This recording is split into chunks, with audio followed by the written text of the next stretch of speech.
ये 5 स्त्रियां मैं कई बार आपको समझा चुका हूं, फिर दोहरा देता हूं।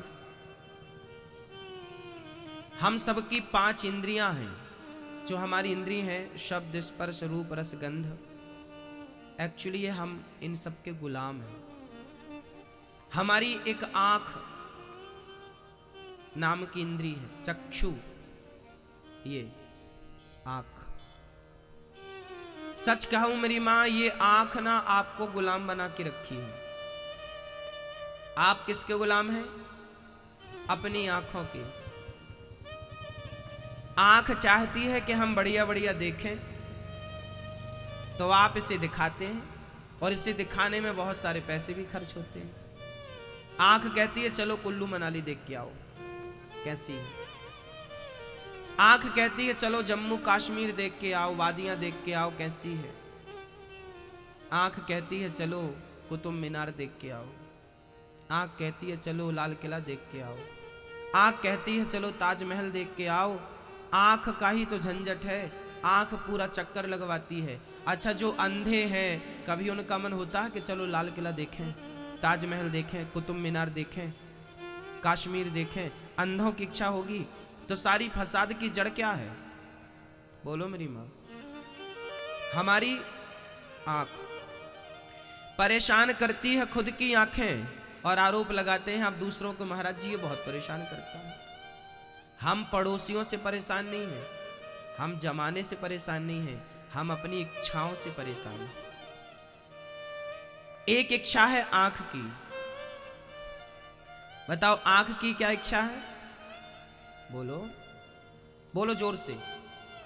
देखने की। आंख की इच्छा क्या है? एक दूसरा भी है जिसको हम कान कहते हैं, कर्ण। इसकी इच्छा होती है, बोलो, सुनने की। ये हमेशा कहता है सुनाओ कोई बढ़िया सा, सुनाओ कुछ बढ़िया सा। क्या पुराना पुराना सुनाते हो, कुछ नया सुनाओ।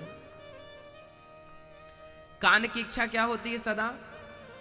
हाँ, चलो थोड़ा सास की बुराई सुनाओ, बहू की बुराई सुना दो, पड़ोसी के साथ क्या हुआ सब सुनाओ। कान चाहते हैं सुनना, तारीफ सुनना चाहते। कई बार आपको लगता है हमारी कोई तारीफ करे, हाँ या ना? ये कान ना आदि हो गए हैं किस चीज के मेरी मां? सुनने के। तो एक इंद्रिय है आंख जो देखने के लिए परेशान करती है, और एक कान है जो हमें परेशान किसके लिए करता है? सुनने के लिए। तो 2 लोग हो गए परेशान करने वाले, आपको हो गए कि नहीं? अब तीसरी की तरफ चलते हैं। तीसरी है हमारी जिह्वा महारानी। ये कहती है कि आज गाजर का हलवा बना लो,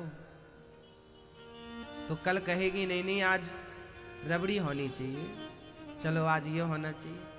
कब से आप लोग खा रहे हैं, कितना कुछ नहीं खाया, पर जिह्वा महारानी की इच्छाएं पूरी भई। तो तीसरी तरफ से आपको कौन परेशान कर रहा है? बोलो। आप अपनी जिह्वा को लेकर आप अपने आप को परेशान करते हैं कि नहीं?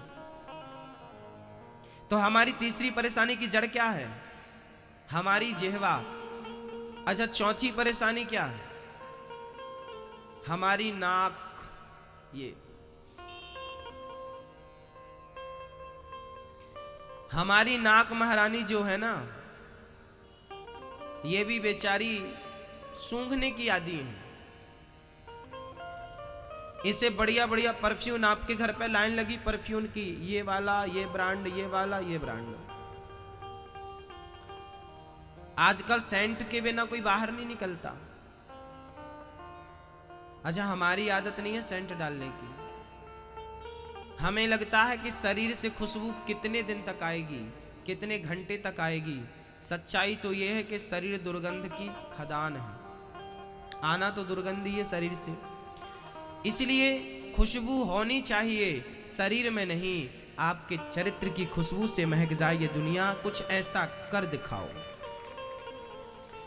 खुशबू चरित्र की हो, संस्कारों की खुशबू हो, आपके शिष्टाचार की खुशबू होनी चाहिए, आपके धर्म की खुशबू होनी चाहिए, आपकी अच्छाइयों की महक दुनिया को पता चले। हाँ, ये तो खुशबू है। हाँ, ये चौथी इंद्री हमारी क्या है? नाक, जो हमें किसके लिए परेशान करती है? सूंघने के लिए। अच्छा, एक इंद्री और है जो सबसे खतरनाक, वो क्या है? वो कौन बताएगा? क्या है मेरी मां? क्या है? चमड़ी, त्वचा। ये चमड़ी हमें बहुत परेशान करती है। ये इंद्री कौन सी है? ये त्वचा है, स्पर्श है। ये चमड़ी हमें परेशान करती है। स्त्रियों की चमड़ी पुरुषों के लिए लालायित रहती है, तो पुरुषों की चमड़ी स्त्रियों के लिए लालायित रहती है। ये स्पर्श करना चाहती है, अर्थात भोगों की तरफ ले जाती है। स्त्री पुरुष की कामना करती है और पुरुष स्त्री की कामना करता है, और पूरी जिंदगी हम भोगते भोगते भोगते भोगते हमें लगता है बड़ा सुख मिल रहा है, बड़ा मजा आ रहा है, पर ये नहीं समझते कि इस मजे के चक्कर में तुम्हारी पूरी जिंदगी, जवानी समाप्त हो गई। इतना बुढ़ापा आ गया कि अब एक कदम भी चला नहीं जाता। यही भोग भोग में पूरी जवानी, पूरा समय, पूरी शक्ति गवा दी, पता ही नहीं चला। भोगते रहे भोगते रहे भोगते रहे। एक कुत्ते को हड्डी मिल गई, उस कुत्ते ने हड्डी को पकड़ लिया और उसे कुतरने लगा, काटने लगा। अब क्या हुआ? हड्डी से तो खून निकल नहीं रहा था क्योंकि हड्डी सूखी थी। अब कुत्ते ने किया, कुत्ते ने हड्डी को काटना शुरू किया, तो काटते काटते हड्डी से कुत्ते के मसूड़े कट गए। हड्डी तो कुछ नहीं, हड्डी का क्या बिगड़ेगा। कुत्ते के मसूड़े जो थे वहां से ब्लड आने लगा, रक्त बहने लगा। फिर क्या हुआ?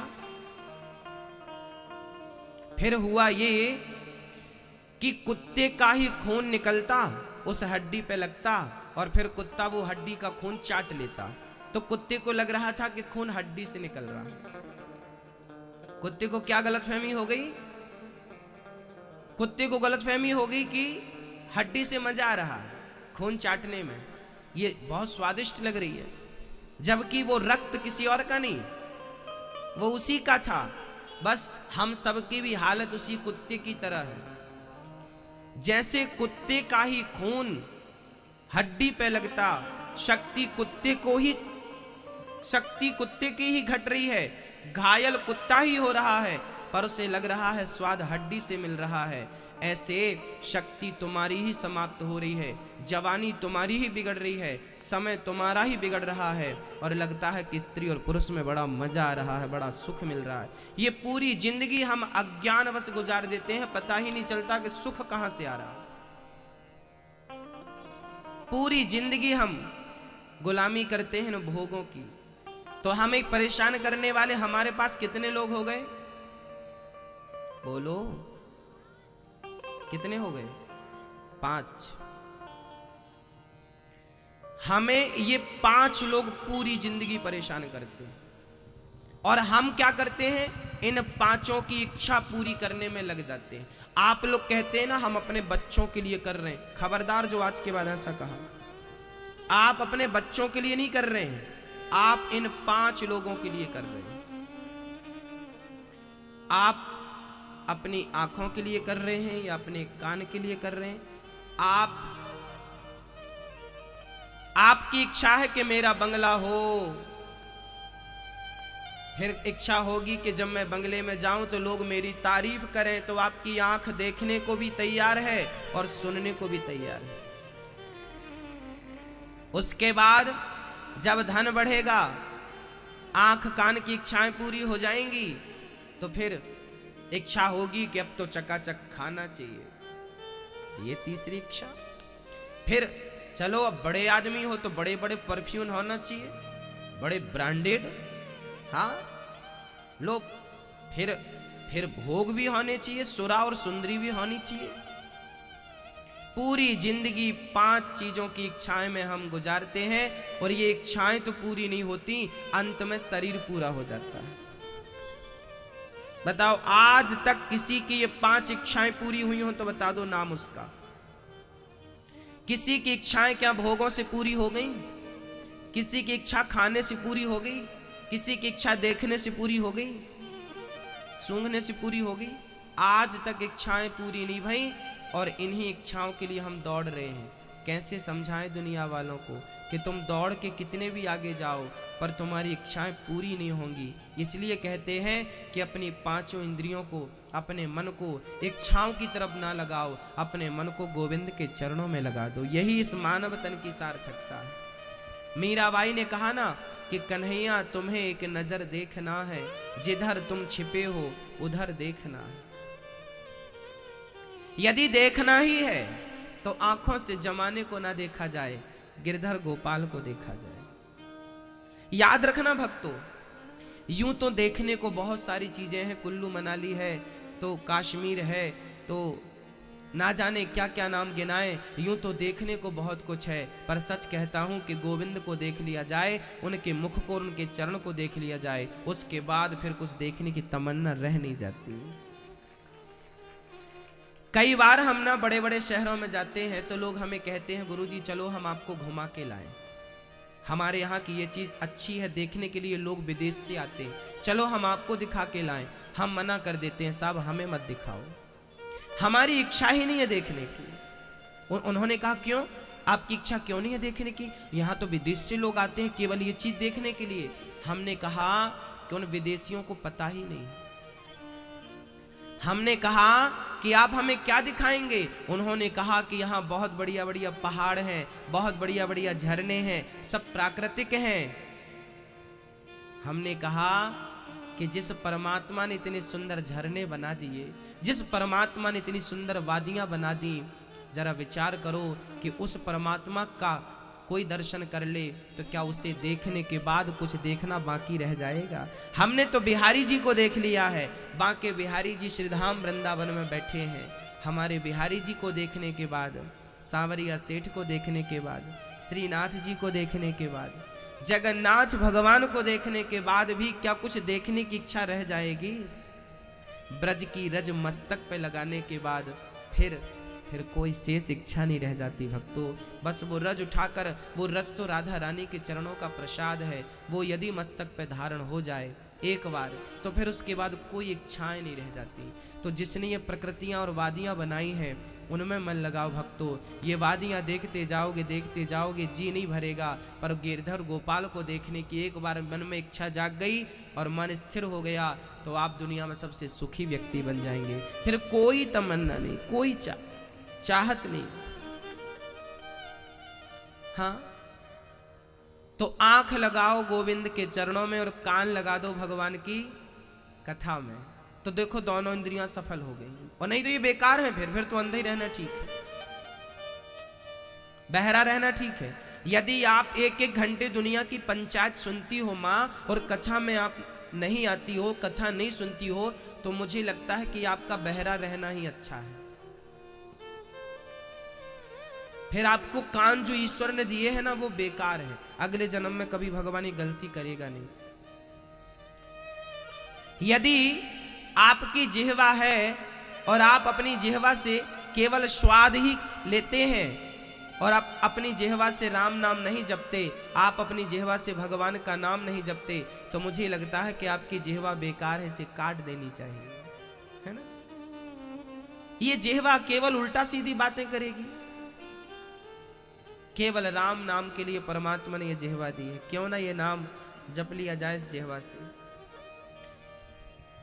यदि हमारी नाक है तो जानते हो किस लिए? खुशबू किसकी लेनी चाहिए? भगवान के चरणों में जो पुष्प चढ़े होते हैं ना, उन चरणों के पुष्पों को भगवान को उठाओ, उसे हम निर्माल्य कहते हैं। इसे क्या बोलते हैं? जो भगवान को पुष्प चढ़ जाते हैं उसके बाद जो शाम को पंडित जी वो पुष्प उतारते हैं उसे कहते हैं निर्माल्य। क्या बोलते हैं? वो निर्माल्य।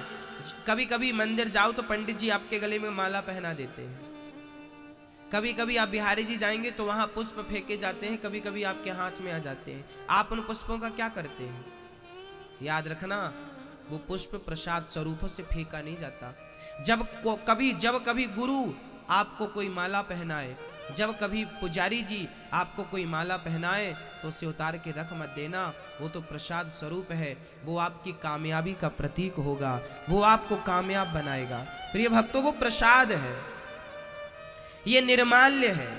अब जैसे आपको मैंने भागवत जी का उतारा हुआ ये माला देखिए, अब ये भागवत जी को चढ़ा है ना, यदि मैं ये उतार के आपको दे दूं या आपके गले पे डाल दूं तो ये प्रसादी, महान प्रसादी, ये भागवत जी की महाप्रसादी हो गई। इसे हमें क्या करना चाहिए?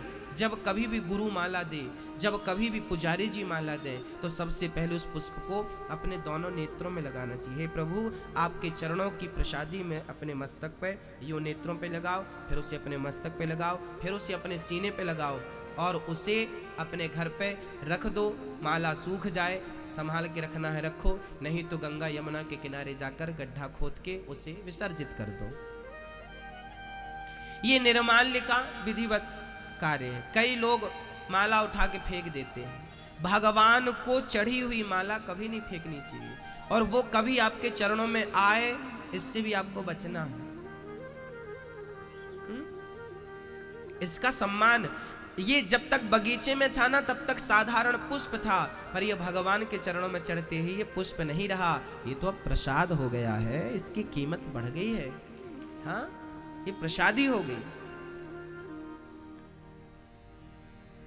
तो ये ना कहे निर्माल्य सूंघने के लिए पुष्पों की खुशबू लीजिए, भगवान के चढ़े उनकी खुशबू लीजिए, तुलसी चढ़ाओ फिर खुशबू लो उसकी, आहा।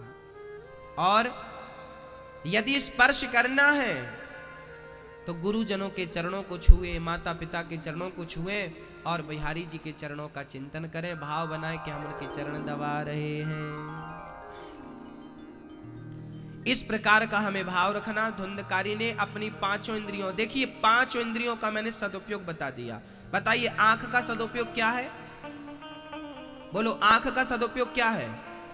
भगवान को देखना। ये बैठे हैं बिहारी जी, देख रहे हैं आप। आंखों से भगवान को देखना सदुपयोग है और जमाने को देखना दुरुपयोग है। चलो, कान से कथा सुनना सदुपयोग है और कानों से व्यर्थ की बातें सुनना कान का दुरुपयोग है। वाणी से केवल स्वाद लेना दुरुपयोग है और इस वाणी से राम का नाम जपने बैठ जाओ तो सदुपयोग है। जिह्व, नाक से दुनिया की चीजें सूंघो तो दुरुपयोग है, और भगवान की चढ़ी माला को यदि सूंघा जाए तो सदुपयोग है। और चमड़ी यदि स्पर्श करना है तो स्त्री पुरुष को स्पर्श किया जाए ये तो दुरुपयोग ही है। यदि स्पर्श करना है तो गुरु के चरण, माता पिता के चरण और वृद्ध जनों के चरण स्पर्श किया जाए, उनको दबाया जाए, मालिश की जाए, ताकि आपके शरीर से किसी को राहत मिले, अर्थात किसी को सुकून मिले।